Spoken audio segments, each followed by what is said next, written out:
be a savage. I see a lot of things that I want, I will have them. I got a new mindset that I just established. I'll march through the cold with the nails on the pavement. I'll shovel that coal just to get out the basement. My story will be told, helping others make changes. I'll be so bold, they will watch in amazement. Am I gonna face it? Am I gonna chase it? Am I gonna start over? I keep waiting. Time is limited, quickly fading. Get my mind right, it's my time to take it. Am I gonna face it? Am I gonna chase it? Am I gonna start over? I keep waiting. Time is limited, quickly fading. Get my mind right, it's my time to take it.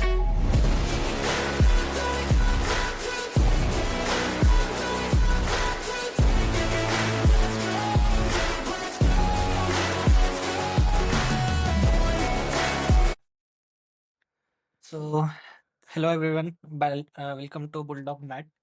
We are here again with Matt. And so, how are you, Matt? Physically, I'm doing reasonably horrible. um, Emotionally and mentally, I've never been better. Thank you. How are you, Shubham? Yeah, I'm great too. Like we had a festival yesterday, so it's been really good. I have the whole family here. You seem to be Awesome. smiling a lot today. Is anything different? Um, yeah. What is it about? uh,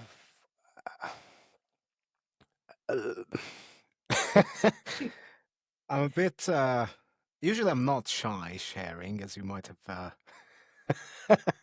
might have realized it by now. But at the moment, I'm a little bit shy in a sense that I'm not sure if you've seen the movie Gladiator, and the old Caesar um, tells his stepson, who becomes the gladiator, that back in the day we only had this concept of Rome, but it was so fragile that we could just whisper about it, and that's where I'm at with this. But either way, I'm really happy, and I found blessed energy, or instead of cursed energy. And if you can tap into blessed energy using blessed energy and positive thoughts to motivate yourself and push yourself, that's, I think, a higher level than using cursed energy. I'm still using cursed energy as well when I'm really like hitting a bag or something like that. But when I just have to motivate myself, I found something different. Yeah, I guess something good is going to happen soon. That's why we are so happy. Well, Amen to in that. a So yeah. So what are we gonna talk about today? If you can like One give of time. my favorite controversial topics. It will ignite a religious war. And it's nutrition. That's the second pillar of my framework because nutrition plays a role in everything from physical health to mental health. Um, if you remember, although I'm not sure if that's out or maybe we're gonna release this episode first, when I was talking about neurotransmitters and happy hormones and broke down the micronutrients, what you eat will determine almost everything. So it's really, really important. I've created a presentation about it that probably wouldn't be enough to. I could go on and go down in rabbit holes and probably talk about nutrition for 12, 13 hours non-stop. Because in the last almost 20 years, I've been um, researching it, trying things Wow. out.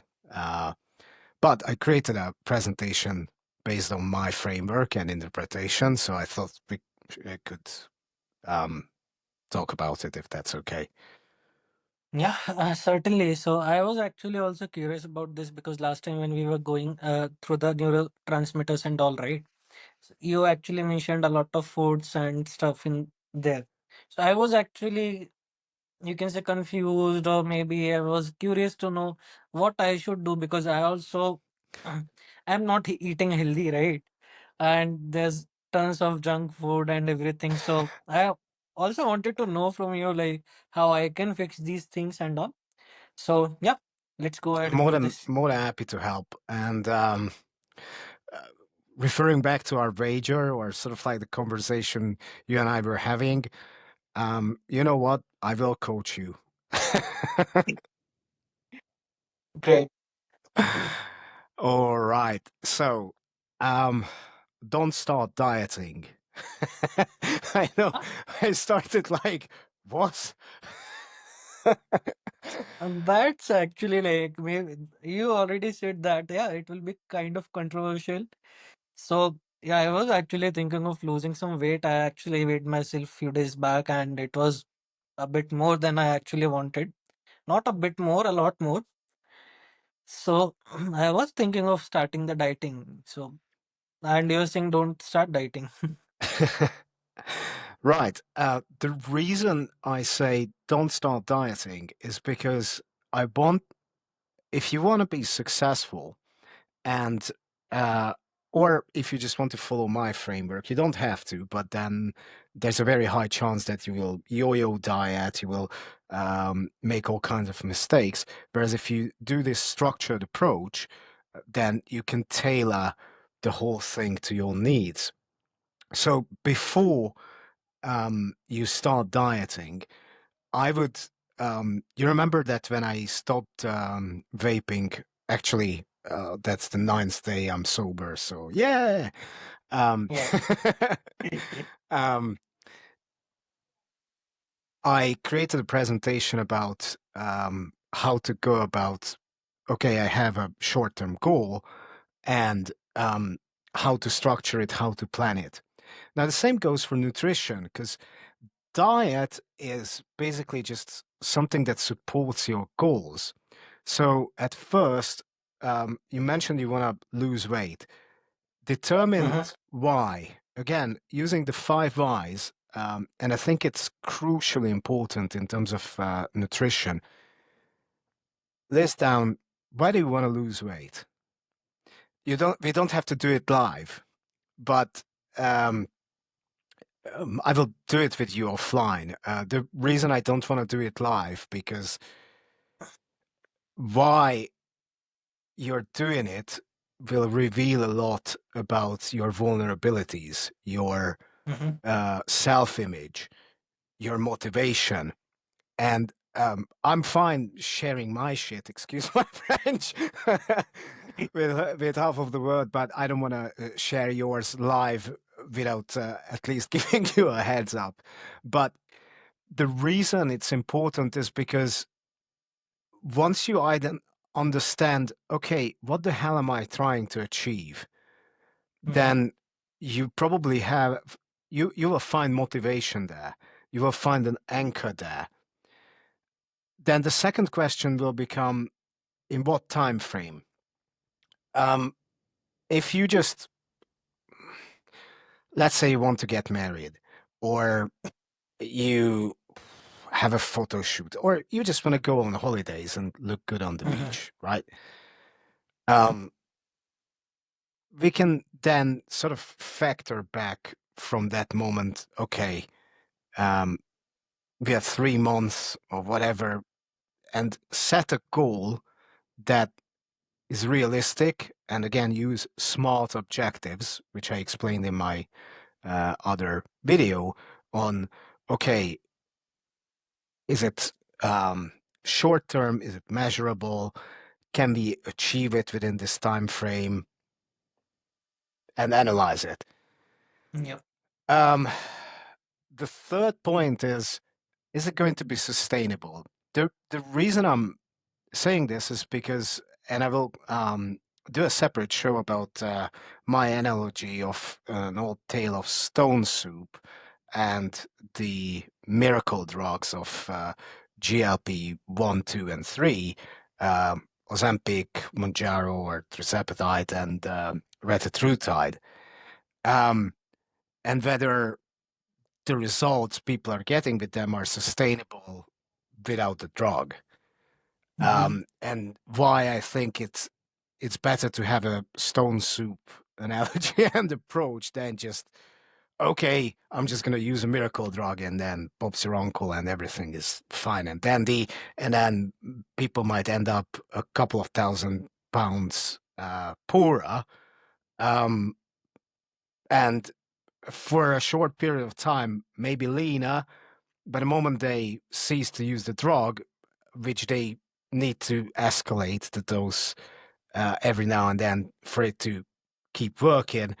But if they don't put it into the context of a framework, they will end up metabolically in a way worse situation than from where they started off from. And of course, diet clinics and the whole corporate system is not going to give a damn about it. So they are just like, oh, you're overweight, fine. In the UK, you can, the NHS will prescribe it to you if your BMI is higher than a certain level, but you can go to a private clinic and then you can just buy it, no problem, or you can go to the black market and buy it. So availability is not that big of a problem. And that's mainly my point. You have to get to a mindset, if you're following my framework, that you never eat without a purpose. Okay. Um, Eating, for me, it is kind of the one of a joy, right? I love to eat. that could also be a purpose, but find joy in a manner that supports your goal. And I have not finished on the neurotransmitters on the second part, but dopamine is one of our reward hormones. It gives you a lot of feel-good factor, like, yes, I made it. And when you create very small tasks and goals for yourself, so you break down the whole thing of why am I trying to diet and what am I trying to achieve? You break it down and you just have daily goals and then small milestones, and you actually hit it and achieve it. You get a big dopamine hit. And that's why eventually the whole thing, it becomes a snowballing effect, and it's not only your nutrition that will get better, but as a side effect, or more like desired effect, if you ask me, your hormonal balance will be better, because your hormonal balance is better and you have the right macro and micronutrients, you have satiating foods, your taste will be sensitized in a way that your hunger signaling works better. Because your hunger signaling works better, you don't want to overeat. You potentiate your entire neurotransmitter system.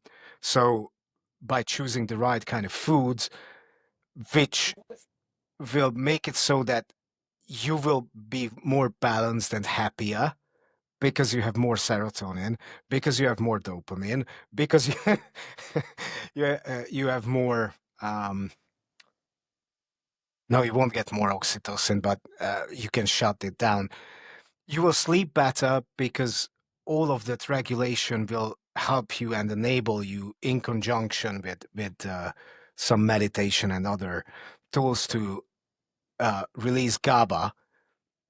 And because you release GABA, you calm down, you sleep better. If you sleep better, everything becomes better. And you see, the whole thing, it creates a chain reaction and almost like a self-fulfilling prophecy of, woo, everything is improving, we're great.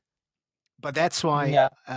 there the two things that can mess up a man's life without external help, because we're very talented in messing up our own lives, but the two things that can mess your life up without external help, one is bad diet and nutrition because it's not only going to crack and wear you down physically, but it will have a big impact on your sleep and recovery, and in turn in your um, emotional regulation.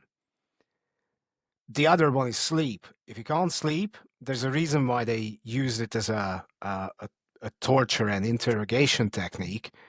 You break down. Yeah. So, okay, I was going down a few rabbit holes, and I do apologize. I'm just, I'm just really fired up. I'm happy, and this is something I'm passionate about. Yeah. The way you're actually talking, so I can understand that how much you wanted to talk on this.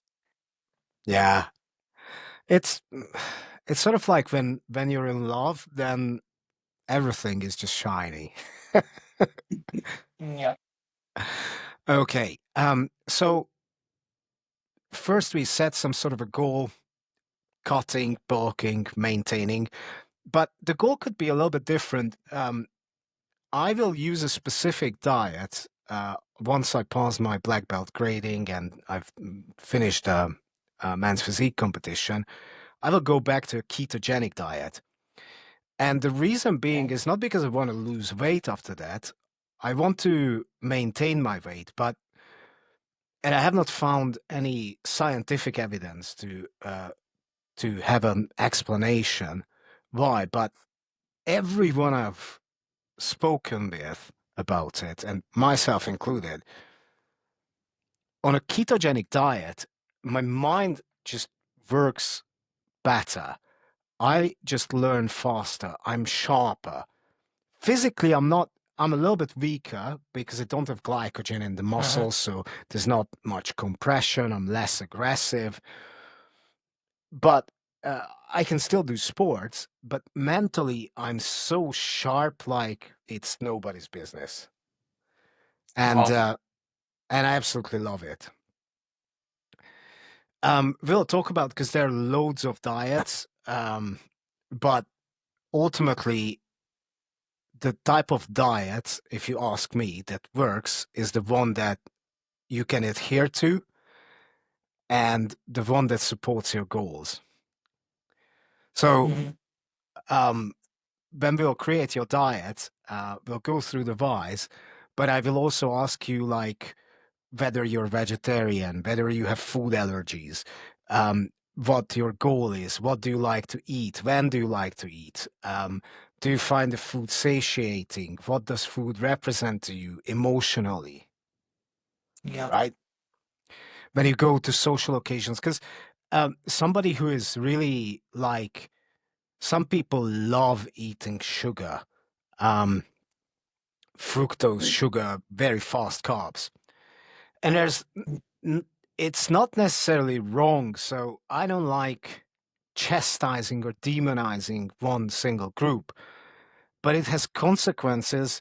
And one of the rational things about planning out your nutrition is that, okay, I know that if I go to a place and there are carbs, I'm going to eat it. So is it realistic of me trying to force myself into a ketogenic diet? Then I know I will eat. You see where I'm going with this, Yeah. or let's say I'm a vegan. I'm not, but I could be. Yeah. Um, can I do a carnivorous diet? Obviously not. Um, can I do a ketogenic diet? You can, but it Mhm. will be extremely difficult because you need to take a lot of things into account. You can still structure it, have the right macro balance, but if you're a vegan, if you're a vegetarian, it's not that big of a deal. But if you're a vegan and want to do keto at the same time and healthy, uh, I personally would contact one of my friends who is a nutritionist and a vegetarian, not vegan, but vegetarian at least, and ask her, okay, so what kind of what kind of vegetables have this kind of profile and omega-3 fatty acids and bioavailability, and because you really have to be extremely precise if you're on that elimination diet path. If That sounds hard. Yeah. Now, in general, in nutritional world, there are two models. One is called energy balance. The other one is insulin based. Yeah. What it means is that there are doctors, there are scientists, there are nutritional experts who, on one hand, in one school, say that whether you lose weight or gain weight or maintain weight, it's only a question of thermodynamics, which is basically a mathematical equation. I will Yep. explain it a little bit later. Your total energy expenditure, that's how much you burn, Yep. versus how much you take in. There's another school of thought that basically says it does not really matter, or I hope they don't say that, but they say it's not that simple. And there are certain hormones, namely insulin and opposing it is glucagon, that determine whether how your entire system operates. Now, I got to a point where I would say on a mathematical level or from a scientific perspective, both models have a very high level of truth in it. Mm-hmm. Because yes, the law of thermodynamics will always apply. However, the moment you change what you eat, and as a consequence of it, the hormones secreted as a response in your body, that equation of the energy balance changes. And so, to some extent, both of them are right, and to some extent, both schools are wrong, because unfortunately, nutrition is not as simple as either school claim it to be. Yeah. The more you're talking about it, the more confusing it gets. I will try to simplify it. Yeah. But usually, you know me, I love statistics, I love research, I love numbers.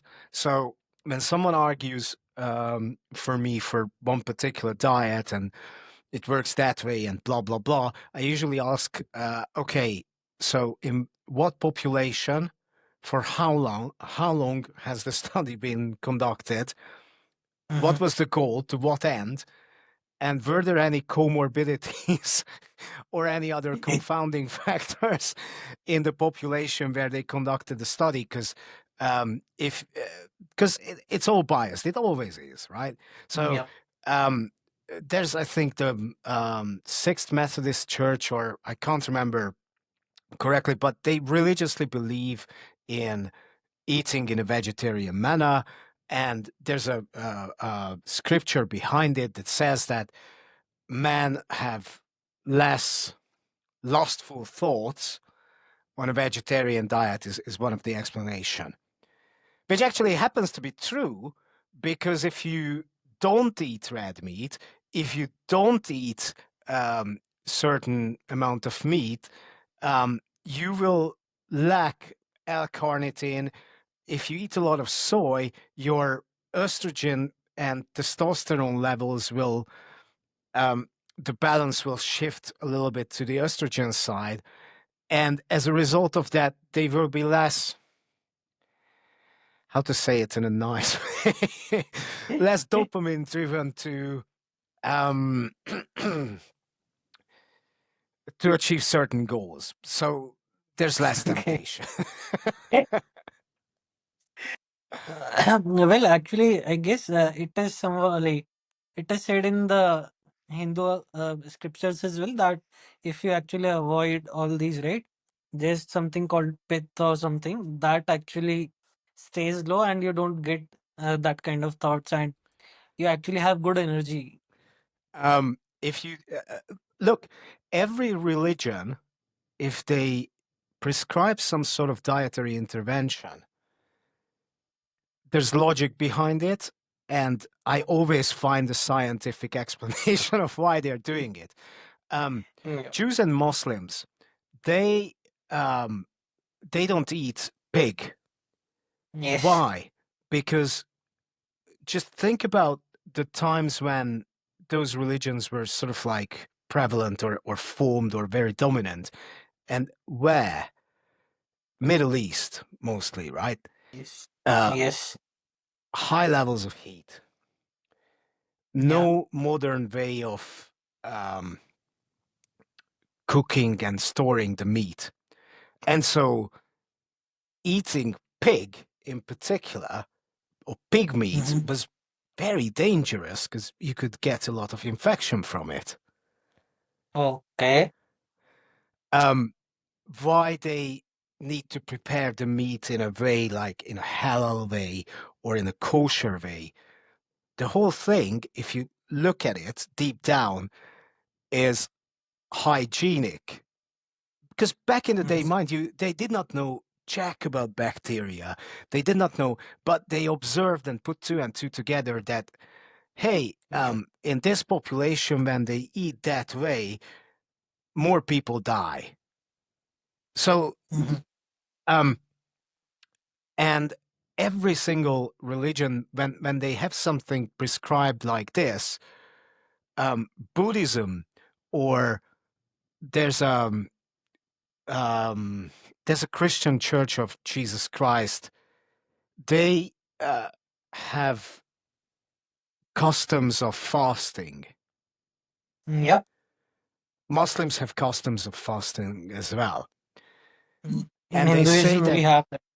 and they say that um, when you're fasting, you get closer to God, Hmm. or you become more spiritual. Yeah. The science behind it is if you fast for more than 12 to 16 hours, your body uh, switches temporarily to ketosis and starts Hmm. something called autophagy. Calms you down, you become sharper. Okay. So there's always a rational Yeah. scientific explanation behind it if you really know where to look. That's why I love Mm. science and nutrition, because um, you can make connections with religion very easily, and it's logical. Anyway, I went down the rabbit hole again. I do apologize, Shubham. I can't help myself. Okay, another interesting thing I wanted to point out, and I can't emphasize it enough. Eating healthy and eating to lose weight is not the same. Hmm. It's not the same at all. There was a professor, I think in Massachusetts, or I can't remember from the top of my head, in the US, who, just to prove a point, went on a diet of Doritos, protein shake, and Snickers bars and lost like 40 pounds.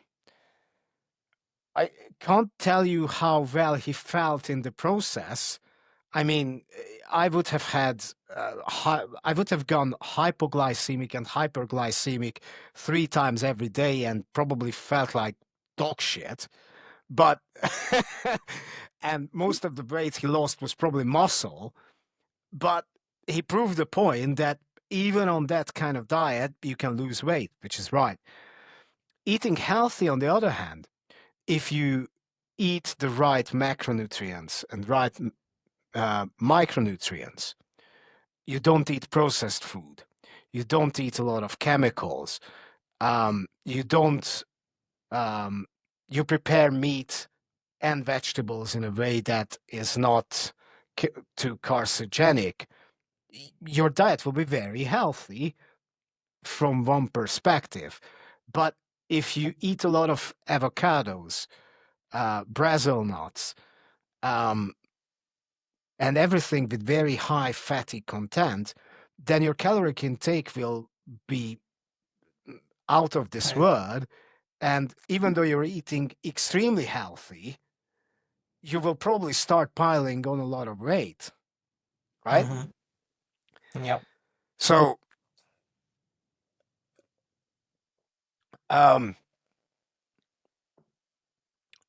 total daily energy expenditure. Let's go down with this model because I want to dedicate a separate model of the insulin-based model and use Dr. Benjamin Bigman's work. He is a genius. I love listening to his courses online.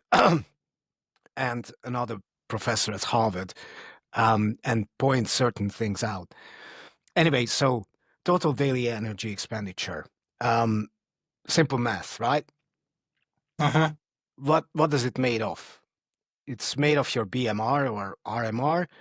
BMR stands for base metabolic rate. There are certain ways to calculate it, but based on your muscle mass, height, and weight, there's a certain amount of energy needs of your body that it will need to burn just to exist. Yeah. That's a base metabolic rate. Then you have your activities. We walk, run, go to the gym, beat each other up, play chess. That will burn some energy. There's something called the thermic effect of food. Protein, even though 1 gram of protein is 4 calories, 1 gram of carbohydrates is also 4 calories. Calorie is the unit of the energy you secrete out of it. If you eat it from protein, almost 40% of that is wasted in a sense that it creates heat and your body cannot use it to fuel. And then there's something called NEAT, which is non-exercise activity thermogenesis. Me doing a lot of this, fidgeting, doing this with my blipping, doing that kind of stuff, that's NEAT. I'm trying to do it a lot, especially now because I'm on, if we can believe DEXA scan, then I'm sitting at 9.3% body fat at the moment. Been dieting for 10 weeks now. I still have 6 weeks to go. And your body eventually starts fighting you. And the first thing it does is that you subconsciously start to move less. So you talk a little bit slower and you don't fidget. And I'm deliberately trying not to do that. Making a conscious effort because that just, if I give in, then it will make my diet that much harder. Yeah. Any questions about it, or is that side of the equation clear? Well, it's a lot of knowledge. I have to process it. Okay. Right. But yeah, I will be having questions because since you have explained it concisely, right? I still maybe need a lot more to learn, and maybe everyone would want to. So maybe we can dive into deep later as well. Okay. You mentioned about dieting or cutting. most people, when they're talking about nutrition, 80%, I think, wants to lose weight, and what they mean is they want to lose fat. Yeah. Now, I put this slide in here, again, referring back to the next presentation I'm going to do about the stone soup and the miracle drugs, is that if you diet without enhancement, chemical enhancement, I mean, Okay. the best is not to cut for more than 3 to 4 weeks at a time. Okay. You know why? I want to know why. Because there's something called metabolic adaptation. Now, people who debate the existence of metabolic adaptation usually fall into the trap of, but it's just energy balance and whatever. And then 2 minutes later, they start talking about NEAT and don't realize that it's not that. So your body is not going to, after 3 or 4 weeks, shut down your thyroid hormones or have a different amount of thyroid stimulating hormone excretion. You don't start releasing reverse T3 to actually crash your BMR. But what happens is that um, your energy expenditure will adjust somewhat. I read a study, and I'm going to link it to the presentation when we upload it to the website. But I've learned it through Dr. Lane Norton. Um, they found that after 2 weeks, your body starts adopting. But if you diet in a way, you're not in a hurry.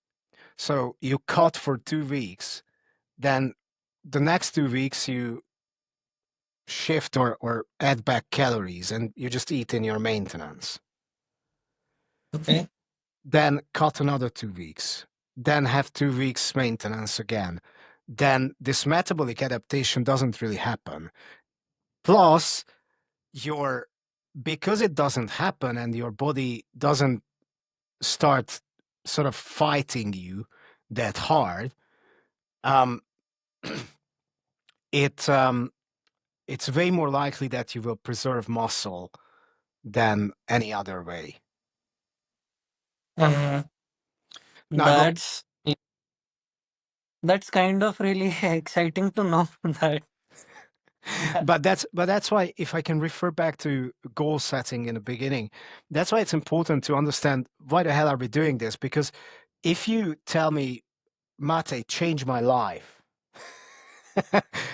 like I want you to make fucking fun, excuse my French, but fundamental transformative changes, then I will work with you to, okay, let's create a very long-term goal with vision of your physique and everything else. And then start working on your mindset, your habits, your um, create a plan together. And let's break it down to, okay, in 3 months, that's where you want to be. In another 3 months, that's where you want to be. And make it so that the big goal will be 2 years from now. And at the end of the 2 years, I would add a personal goal underneath it that at the end of the 2 year period, you're on autopilot. You don't need anyone to help you to just do Mhm. it because you embedded a lot of healthy habits. Okay. Um, let's assume you want to gain weight. Let's assume you're skinny or you just want to be a bit more muscular. I don't care what anyone says out there.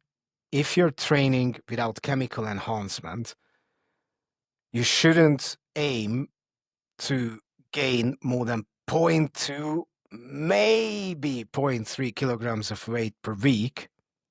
So your caloric surplus shouldn't be higher than 200 to 300 calories. Okay. Um, keep measuring your size, log the weights at the gym, take pictures every day, because the problem with then when you're cutting, to some extent it's easy, right? Because you see the scale going down.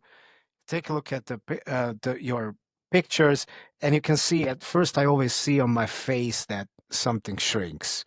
Then I can see it here, then here, and it's like, oh, okay. And even because of water weight and other fluctuations, the scale might go haywire.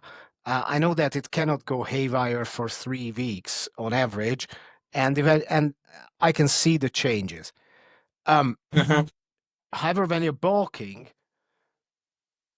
it's not always obvious, like what kind of, because the scale goes up, that's great, but am I gaining mostly muscle or fat or a combination?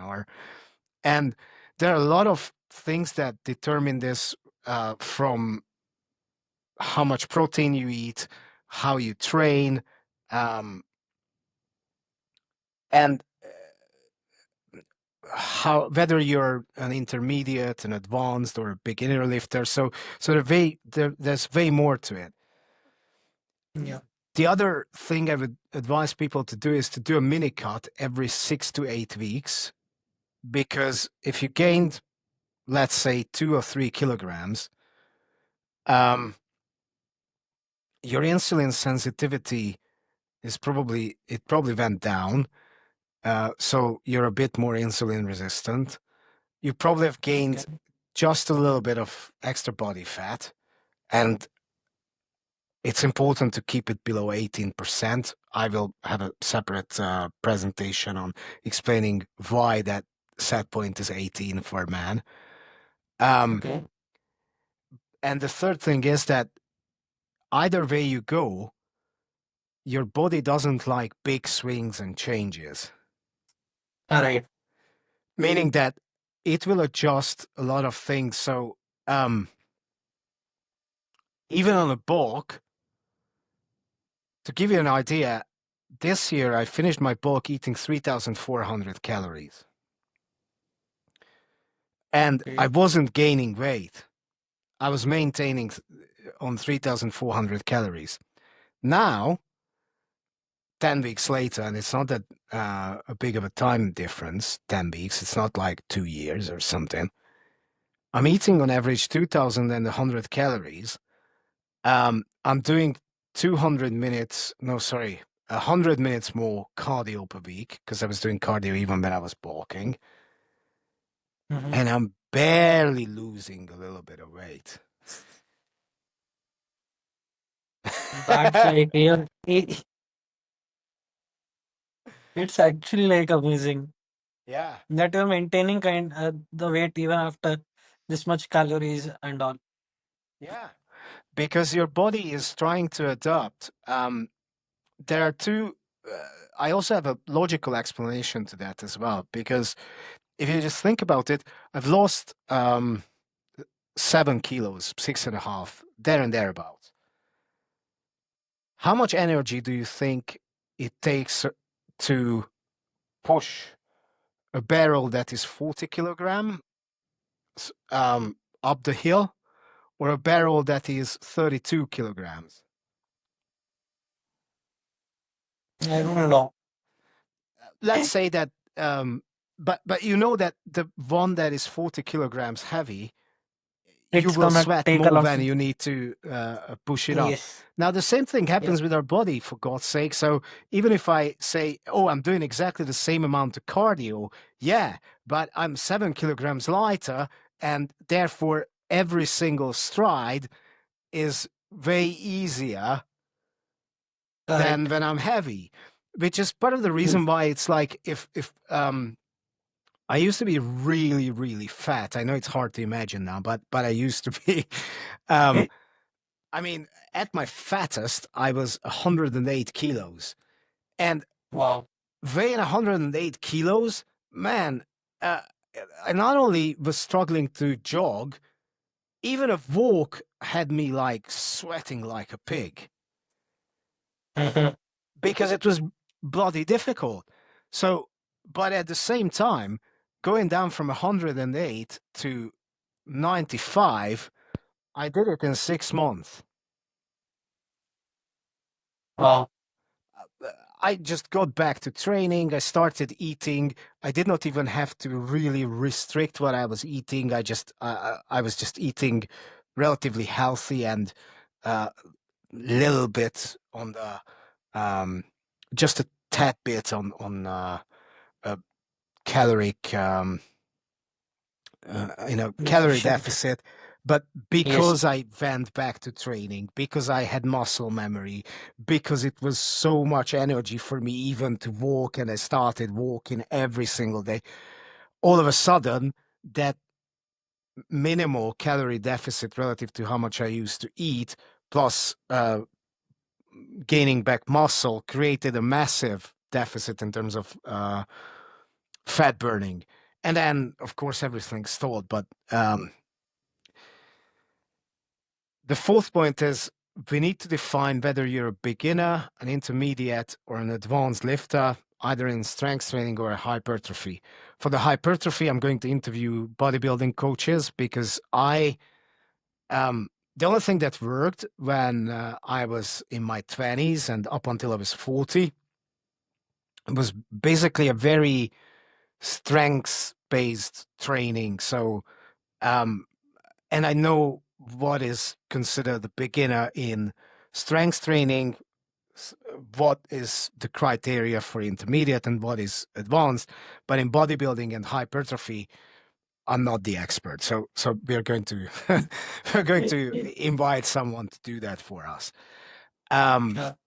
As a matter of fact, when I was trying out bodybuilding type of workouts, I was just gaining fat. I didn't get stronger. I didn't get bigger. I didn't. Surely I was gaining some muscle, but I didn't really make progress.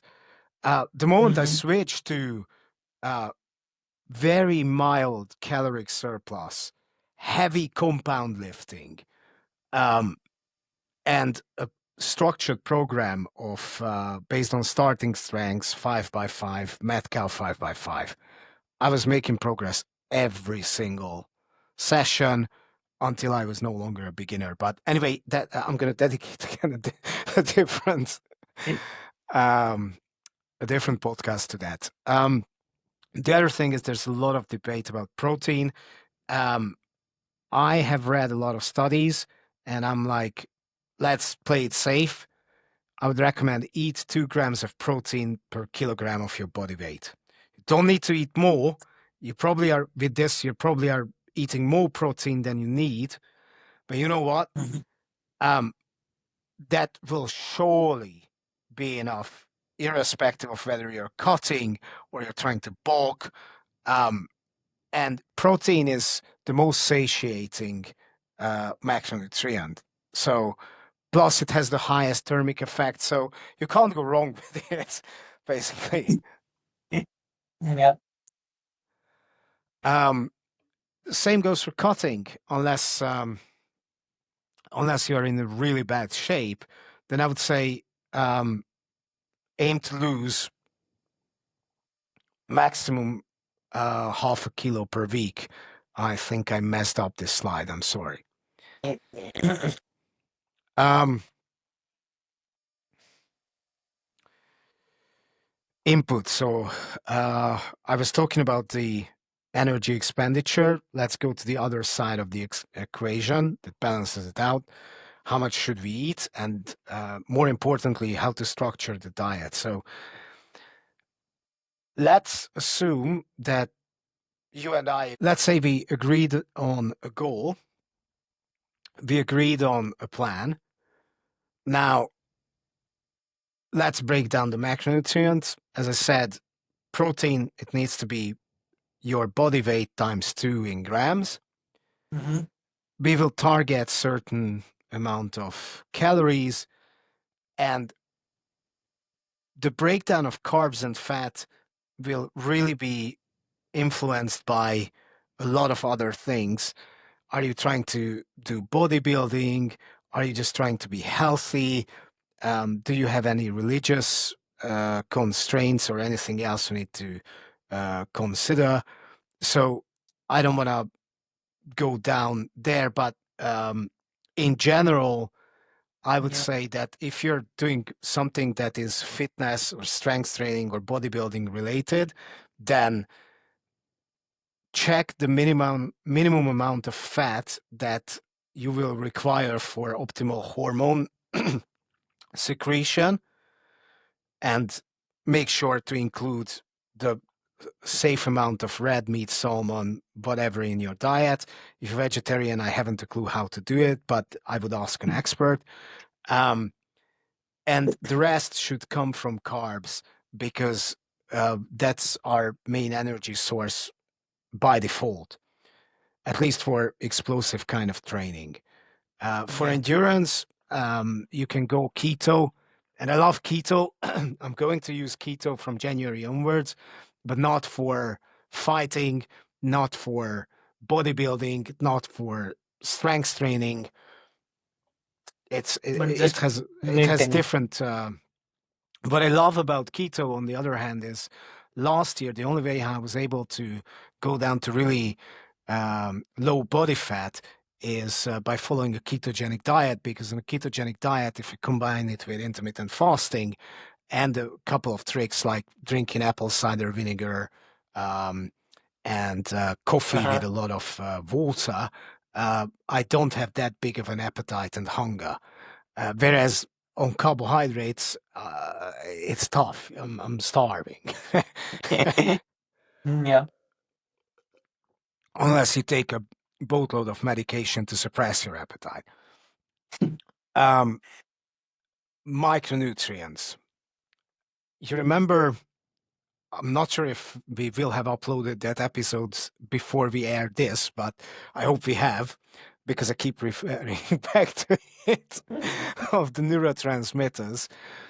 Tryptophan and tyrosine. Why are those micronutrients important? Because they pot- potentiate, or they are precursors for your body's production of serotonin and oxytocin, just to name the two most important things from a mental Yeah. health perspective. You want to eat choline, on average 550 milligram per day, for an adult man who weighs around 80 kilograms. Vitamin B. Why is it important? Because vitamin B, I think it's B3, is required for NAD, NMN production. I will dedicate a separate slide and everything explaining all these. Because when you're older, for example, I inject myself with NAD, especially on a cut. It's a natural hormone, so it's nothing, but when you go deep into a diet and you're older, in order to get energy, NAD is responsible for that, for example, and there's only so much wiggle room I have in my diet. So I'm a bit like, what can I supply externally? Because I can't put it in my diet because I don't have enough calories to play with, and I cannot increase my cardio anymore. I'm already having a lumbago. I need to. Uh, it's tough, man. So you need to make compromises.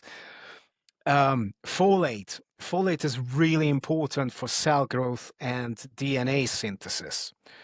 Vitamin C, although it's very easy to get vitamin C from tablets. Leucine, uh, it's a kind of protein that is required for muscle protein synthesis. Isoleucine, which is required for muscle growth, recovery, and your internal energy regulation, but not at a mitochondrial level. Uh, Omega-3 fatty acids, absolutely vital. I take supplements again because at that part of the diet at the back end, I cannot afford eating fatty fish. I would love it. I absolutely love salmon. I absolutely love cod fish. I love, but if I eat one, that's 600 or 700 calories, and then and then I don't have enough calories for the rest of the day. So, um, to omega-3, especially the ratio between omega-3 and omega-6 fatty acids, is important in supporting your heart, your brain function, your eye health, um, how you secrete GABA and magnesium. So it's important for your sleep and does your recovery. It reduces inflammation. And it can aid certain mental health conditions. So um, it's really important not to ignore that part of your diet. Zinc, it's required for immune support, wound healing, cell growth, and if you're a man, it's also required for healthy testosterone production. Iron, it's crucial for immune system. It aids cognitive function, and it's a prerequisite for hair growth and hemoglobin production. You can find it in red meat, for example. Yep. Um, Apples too, I guess. right. Okay. I think we have reached the 1 hour mark. So we will continue from here. In the meantime, do you have any questions? I know I will go down 2 or 3 levels deeper, explaining, okay, this micronutrient, what kind of foods contain this. I will connect it with the neurotransmitter presentation and what to eat, because one that is really important, for example, tryptophan. The good thing is Yeah. that tryptophan, I think it can be found in certain nuts and even banana, but in every lean meat.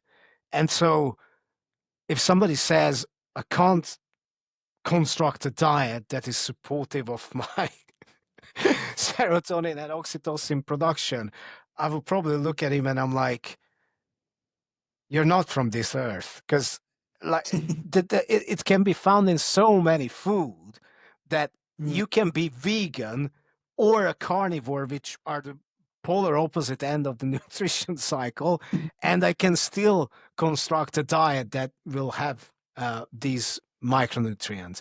I may not be able to provide choline and iron and whatever from the top of my head if I'm trying to help someone who is a vegan.